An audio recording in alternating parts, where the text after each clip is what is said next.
happened, and that it was actually looking quite complex. And then it was going to be an involved story. And so I wanted to bring on a second reporter. Joy has a very strong background in fact-checking, as well as fact-checking more investigative pieces. So she was seemed like the perfect fit for the project. And that's how it began. Word. Okay, so now that we have the sort of origin story of this piece, which is, I think, appropriate for the nature of the piece that it's kind of unfolding in this way as we're talking about it, because it's so it sort of tumbles out in this very nonlinear way, and it does have this mythological quality to it, and I think the way we're talking about it actually feels quite right in that way. But maybe now that we've set that all up, I've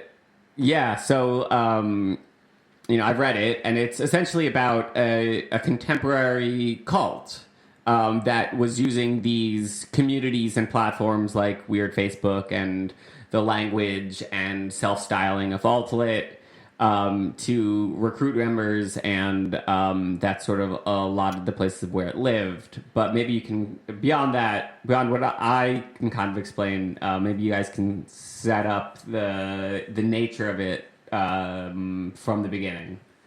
Yeah, and the roundabout way that we've been talking about it is also sort of fitting in that, when I first discovered the Daily Dot article and learned about the organization, I thought it was a conceptual art project. Mm-hmm. And so my initial interest in it was, oh wow, I am, I've been reporting on these sorts of artistic communities, and I'm very interested in how the internet and art, contemporary culture are interacting, informing each other. And wow, this is a group that is doing a conceptual art project that actually might be one and the same with life. Right. Yes. From before the time of the Daily Dot article, they proclaim themselves to be a cult. They have a website right now, still up for Tumble that does claim it is a cult. But probably Matthew would have a different say on this, but probably a lot of people first encountering it would be like, is this a cult or is this a joke? Right. Well, that's the interesting thing about it is, like you said, when you first encountered it, it feels like a conceptual art project, and a lot of cults, whether it's the what was the one with the organic food restaurant in the Source family, for instance, was sort of a conceptual art project. And then the Manson family, too, was sort of styled as a conceptual art project as well, but never called themselves cults. And there's something very, even though postmodernism kind of isn't a real thing, in my opinion, in the traditional definition of postmodernism, or maybe irony, which I think goes back to the culture of Weird Facebook, coming out and saying you're a cult is kind of radical for what's actually a cult, which is sort of this hiding in plain sight thing that I think irony and the culture around Facebook, and I think this branches out to everything from how our elections have played out and how politics are discussed and how arguments play out on the internet from an outside, sort of exegetical perspective. It's read that way. And what I think that's fascinating in this way that everything we do now feels like some kind of ersatz mirror of something that happened already in the past. And it almost feels like by calling it a cult, you are calling to mind these notions of the early days of what it must have felt like to be in the Manson family or the Source family or any of those other, moments in the 60s that I think had similar social unrest and similar new media popping up. But in this way that, say, the 2001 like rock and roll thing, like self-styled itself to sort of very vocally want to be CBGBs from 1977. I don't know. There's this very like the way we dress is so presentational and so specific, and like and the way we read cultural codes also has that effect. And there's something to Oh yeah. like the desire to specifically be in something called a cult, and then to have the cultural code of like something like all white, which is such almost like a cult cliche. It almost feels like the kind of cosplay you see of someone dressing like they're like a 70s punk or something in 2020, which is often mixed with 90s rave and a little bit of Tommy Hilfiger or whatever. Like there's so we're all so aware of these codes because of things like Tumblr and Facebook and the way that we're receiving images. This idea of self comes from this sort of projection of the image of a self, and the way that almost appears as like a flat tile on like a screen. And I think the cult is, I mean, this organization is completely aware of that and plays into it. And they, as it says in the story, a lot of Matthew's early discussions with Wiesel revolved around the different chapters of counterculture history. And we know that cults have a track record of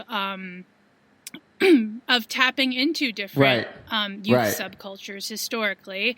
And there was a strong awareness of that. There was also a strong critique of both an embrace and a critique of contemporary subcultures and the vapidity of kind of self-presentation online.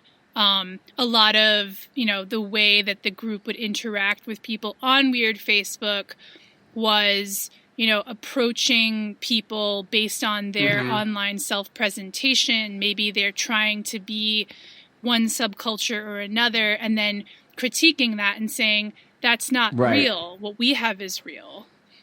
So they were very much, I think the crazy thing was that, it was not ultimately an art project. It actually discouraged the production of art, and the pursuit of a vocation as an artist later on in Matthew's experiences. But it began very steeped in a lot of these conversations, I think.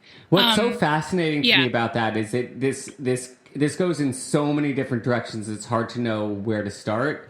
But there's two polars that I'd like to throw out there. One is some of the more aggressively political and maybe conceptual artists now have sort of ceased the production of art also, right? Because it's now become very apparent that the production of art is really the production of a high-end luxury commodity, and, participating in a system that it pretends to critique, which then leads back to the use of Facebook to critique Facebook, but also is entirely along this spectrum of sort of neoliberal self-help sort of goop, and it all sort of intertwines and inverts and sort of like eats its own tail all at the same time. Because it's all of these things at once, and also none of these things, because, as you said, cults tend to, pop up around subcultures. And again, this leads back to something we were formerly talking about, even with, around alt-lit, where in subcultures, areas of taboo and sort of bad behavior or sort of weird behavior are allowed to flourish. And I know the most about Manson because I've read a lot about him, but he specifically targeted the hippies as a sociopath because he went to San Francisco and was like, these are a bunch of people looking for answers and I can dupe them. And he started out pimping. And then he realized that pimping wasn't really the game. The game was having this sort of loose archipelago of philosophies, and then preyed on the subcultures around him, and that's happened in many subcultures. So there's all these things happening at once. I don't know. I Totally, just thought yeah. of way too many things to talk about, but that's kind of how it is. What I do want to make very clear is that there are, this is all like a really interesting conversation.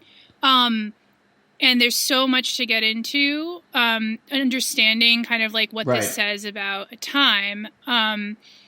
But high control organizations like this one, no matter what their professed belief system is, the intricacies of that belief system, it is ultimately there for one reason, which is to bring people in and kind of induct them into a relationship that has a very specific power dynamic. And it is very, very common for groups like this to start with one kind of professed ideology and then evolve it.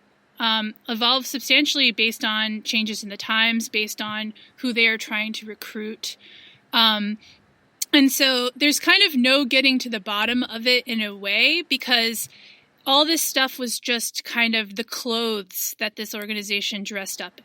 Right. No. And at no point, I think, in anything I was saying was meant to celebrate or even take lightly the fact that that was the ultimate goal. I mean, that is, in fact, like, Manson very specifically, for instance, knew he was doing that and preyed on people specifically and went from one kind of very fucked up power dynamic, like pimping, to essentially being like, well, that's not enough power. What I can really do is pretend to sort of be this religious figure, and that'll get me even more power, and then created this dynamic of control.